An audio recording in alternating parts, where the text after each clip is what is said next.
ಈಗಾಗಲೇ ನಾನು ಹೇಳಿದ್ದೀನಲ್ಲ, ನಾನು ಈಗ ಅಲ್ಲಿ ಬಾಗಲಕೋಟೆಯಲ್ಲಿತ್ತು, ಅಲ್ಲಿ ಅಭ್ಯರ್ಥಿಗಳು ವಿನಂತಿ ಮಾಡ್ಕೊಂಡಾರೆ. ಅವರು ನಾವು ಎಲ್ಲ ಭಾಳ ಮೊದಲಿಂದ ಹಿಂದೆ ಅವ್ರಿಗೆ ಟಿಕೆಟ್ನು ನಾನೇ ಕೊಡಿಸಿದ್ದೆ, ಹಿಂದೆ ಅನಂತಕುಮಾರ್ ಅವರು ಇದ್ದಾಗ. ಈಗ ಅಲ್ಲಿ ನಾವು ಹೋಗ್ತೀವಿ ಅನ್ನೋಂಥದ್ದು ನಿರ್ಣಯ ಮಾಡಿದ್ದೇವೆ. ದಾವಣಗೆರೆಯಲ್ಲೇನೋ ಮುಸ್ಲಿಮರು ಓಟ್ ಹಾಕ್ತಾರೆ ಬಿ ಜೆ ಪಿಗತ್ತೇನೋ ಖುಷಿ ಒಳಗೆ ಅದಾರೆ, ಒಂದೂ ಬೀಳೋದಿಲ್ಲ ತಪ್ಪಿ. ಆ ರೀತಿ ಇವತ್ತೆಲ್ಲ ಸಿದ್ದರಾಮಯ್ಯವ್ರ ಬಳಿ ಬಂದು ಎಲ್ಲ ಪ್ಯಾಕೇಜ್ ಅನೌನ್ಸ್ ಆಗಿದೆ, ಮುಗಿದು ಎಲ್ಲ ಅಲ್ಲೇ ಹಾಕ್ತಾರೆ ಕಾಂಗ್ರೆಸ್ಗೆ. ಮಾಡಿ ಅವ್ರು ಕಾಂಗ್ರೆಸ್ ಬಿಟ್ಟರೆ ಎಲ್ಲಿವರೆಗೆ 40% ಅವ್ರು ಆಗೋದಿಲ್ಲ ಕಾಂಗ್ರೆಸ್. 40% ಮುಸ್ಲಿಮರು ಆದ್ಮ್ಯಾಗ ಜಮೀರ್ ಅಹ್ಮದ್ ಖಾನ್. ಇದನ್ನು ಪಕ್ಕ ಬರ್ಕೊಂಡ್ಬಿಡ್ರಿ. ಈ ದೇಶನಾಗ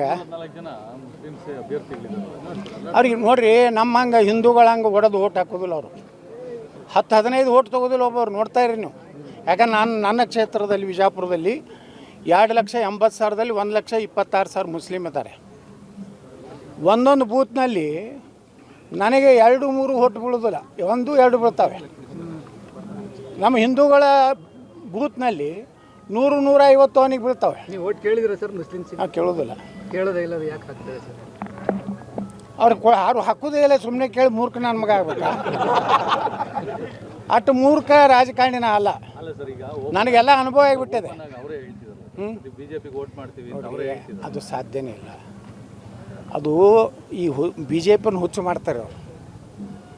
ಅವ್ರಿಗೇನು ಒಂದು ಏನಾರ ಆಗಿ ಬಿ ಜೆ ಪಿ MLA ಬಂದ್ರೆ ನಾವು ಹಾಕಿದ್ವಿ ಅಂತ ಒಂದು ಮುಲಾಜ್ ಇಟ್ಕೋಲಿಕ್ಕೆ.